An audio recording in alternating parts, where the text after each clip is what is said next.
is going on, beautiful creatures of YouTube? And yes, as if I didn't get enough hate and bullshit messages from the first time we reacted to Ben Shapiro, today we are checking out the 3 moments that made Ben Shapiro famous. Let's get it!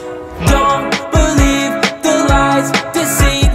I can be more than a rumor. Let the snowflakes comments roll in, is what it is. Okay, so first and foremost, I want to preface some stuff. One, I like to look at these videos from the perspective of being impressed with an individual's ability to argue without necessarily agreeing with their points. Now, a lot of what Ben Shapiro says, I disagree with. A lot of what he says, I do agree with. This is not a political video. Someone who's gone through law school, experienced that life, became a lawyer, passed the bars, thoughts on this type of video. So, the harsh reality is, if you react to any Ben Shapiro, you are going to get hate. I think these videos are necessary. I think it is important to talk about those pressing issues. I think it is important for us to have an intelligent dialogue and conversation about this without getting too much into our emotions, okay? So, I totally respect everybody's opinion, want you guys to know that on the front end, but what I don't get is I've read some comments that were like, hey, followed you for years, I loved everything you put out, but the fact that you reacted to Ben Shapiro, I'm unsubscribing. Peace! And I'm like, okay, that didn't necessarily bother me the most, but in my mind, I'm like, you mean to say that I've provided you tens of thousands of hours worth of amazing content, amazing, and because of one video, you don't have enough loyalty to stick around? Mind-boggling. Anyway, enough bullshit. Let's get to the reason you clicked on this video in the first place, to hear an objective person react to Ben Shapiro. Let's get it. Trivium, baby.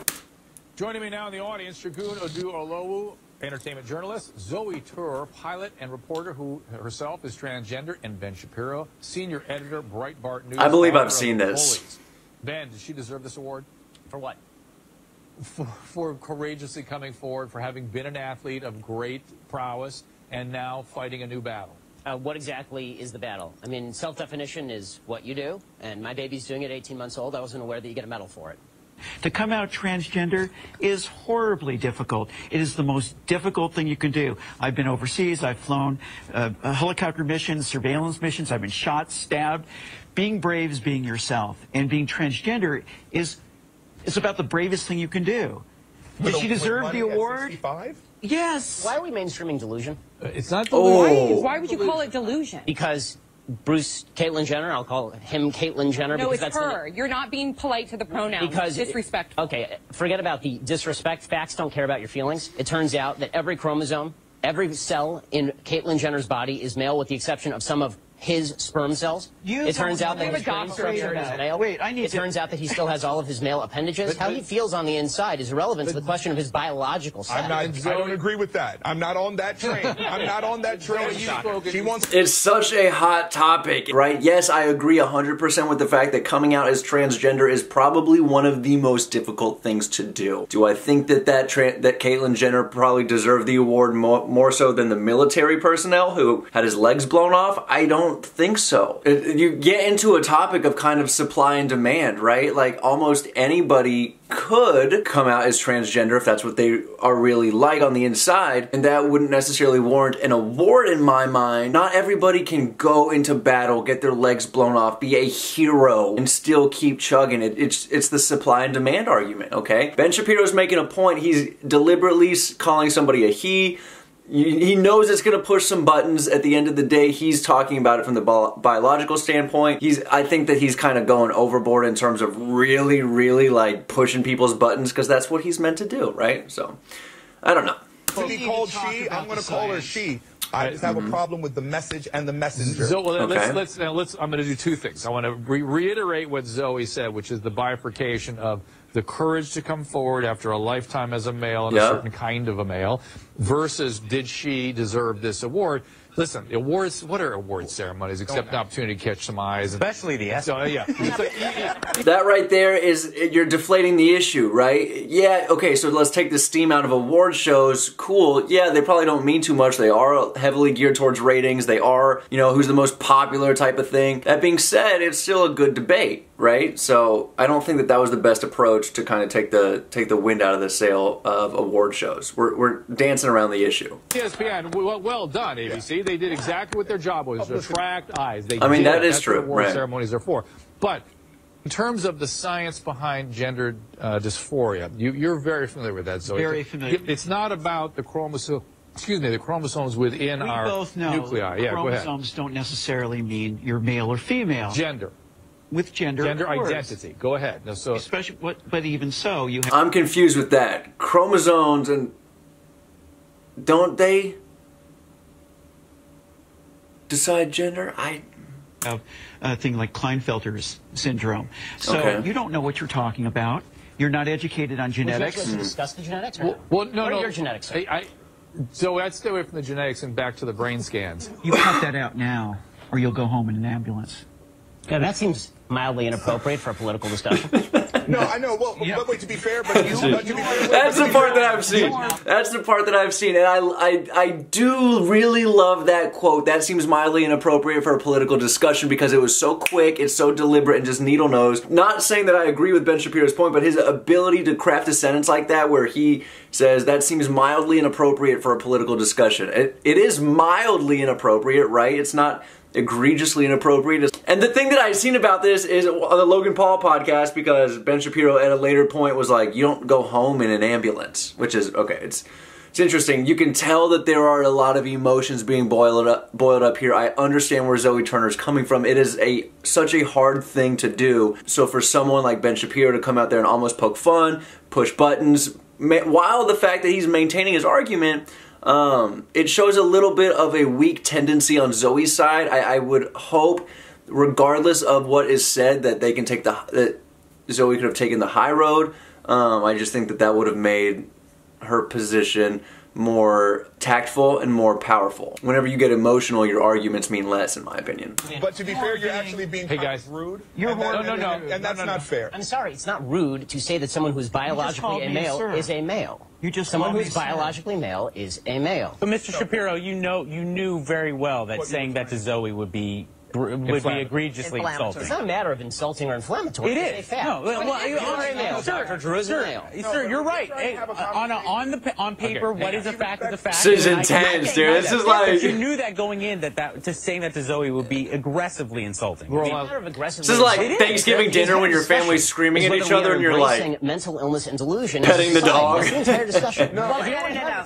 Ben Shapiro is editor-at-large at Breitbart.com and the author of Bullies, How the Left's Culture of Fear and Intimidation Silences Americans. So why am I off the rails, Mr. Shapiro? Honestly, Piers, you've kind of been a bully on this issue because what you do, and I've seen it repeatedly on your show, I watch your show, and I've seen it repeatedly, what you tend to do is you tend to demonize people who differ from you politically by standing on the graves of the children of Sandy Hook, saying they don't seem to care enough about the dead kids. If they cared more about the dead kids, they would agree with you on policy. I think we can have a rational political conversation about balancing rights and risks and rewards of all of these different policies, but I don't think that what we need to do is demonize people on the other side as being unfeeling about what happened in Sandy Hook. How dare you accuse me of standing on the graves of the children that died there? How dare you? I've seen you do it repeatedly, Piers.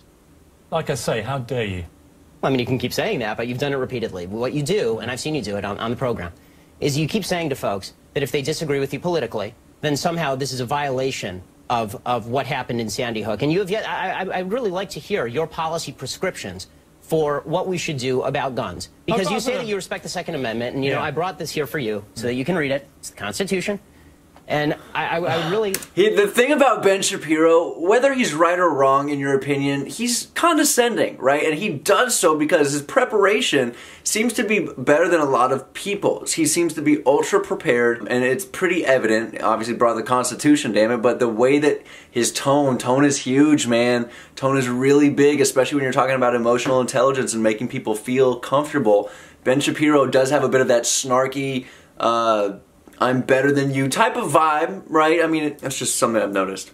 Like for you to explain to me what you would do about guns that would have prevented what happened in Sandy Hook. If you want to do what you did in the UK, right, which is ban virtually all guns, that is at least a fair argument, and we can have a discussion about whether that's something that we ought to do or not. I've made it very clear what I want to do, which is exactly what Mark Kelly wants to do. And in fact, rather than address let's talk about that. Rather than address your comments to me about standing on the graves of children at Sandy Hook, you can address them to Mark Kelly, because he agrees with everything that I've been saying, because he feels the same way as does his wife. What do y'all think? Because I don't watch Piers Morgan enough to actually know. Do you think that he stands or stood on the graves of the children of Sandy Hook? I don't know. They both respect the Second Amendment of the Constitution. They don't want to take away anybody's right to defend themselves with guns. Well, they want to take away certain types of guns, obviously. They want to take away assault weapons, which are capable with magazines like we saw at Aurora and Sandy Hook of unleashing a ridiculous amount of bullets. Well, this is a question I wanted to ask you, Pierce, because I've seen you talk about assault weapons a lot, and I've seen Mark Kelly talk about assault weapons. The vast majority of murders in this country that are committed with guns are not committed with assault weapons, they're committed with handguns. Okay. So are you willing to ban handguns in this country across the country? No, that's not what I'm asking for. Why not? Let me ask you. Don't you care about the kids who are being killed in Chicago as much as the kids in Sandy Hook? Yes, I do. Then why don't you care about banning the handguns in Chicago? I wanted to Jesus. According to Pew Research, the net worth of white families in 2013 was $141,000. For black families, it was $11,000, even less than the $19,000 it was in 2007. According to economist Edward Wolf of the University of New York, excluding vehicles and other durables, the median black family worth is just $1,700, while 40% of black families have zero or negative wealth. White family worth, in terms of financial worth, is 69 times more than that of black families. Given this disparity, how can you argue that racism is not a driving factor in income inequality? Because it has nothing to do with race and everything to do with culture. And when you have a culture that doesn't... You know what? Explain to me. You explain to me why black kids aren't graduating high school. Explain that one to me. Explain to me why black kids are shooting each other in rates significantly higher than whites are shooting each other. Explain to me why 13%... The thing about Ben Shapiro also is he has no filter. He's saying exactly what he's thinking, right? It's crazy. Not a lot of people have that characteristic about them in today's day and age. Population is responsible for 50% of the murder. Explain to me why the number of black kids in prison, not for innocent reasons, not for walking down the street and getting pulled into a prison, is so high. Explain, if it has nothing to do with culture, explain to me why the single motherhood rate in the black community jumped from 20% to 70% in the same course of time that the civil rights movement has made such tremendous strides. Is America more racist now than it was in 1960? And if it is, please explain to me how that happened. God dang, dude. My man, he does have some good points. Like I said, I agree with a lot of what he says, and I also disagree with his approach a lot of times, right? Nonetheless, these are hot button issues, dude. Ones that are going to cause emotional trauma to people just because in today's day and age, everybody's very emotional, especially whenever you're talking about topics like this. I like to come at it from the perspective of objectivity. Being able to understand and compartmentalize people and their arguments and their cadence, and just be able to kind of pick apart their argumentative style, pick apart what they're saying, pick apart their political beliefs, and not morph them all into one category, and especially not try to go down the road of, if someone says something that I disagree with, they are attacking me. You know, I try not to go down that road. So I hope that this reaction does not offend too many people. I hope that this sparks good discussion down in the comments. I love you guys more than anything. Just wanted to branch out and try some different stuff with the channel. And with that being said, keep smiling, keep being yourself. Don't let anybody throw shade at you. I will see you tomorrow. It's a motherfucking fact though. Yeah, I love y'all. Peace. Don't believe the lies, the same.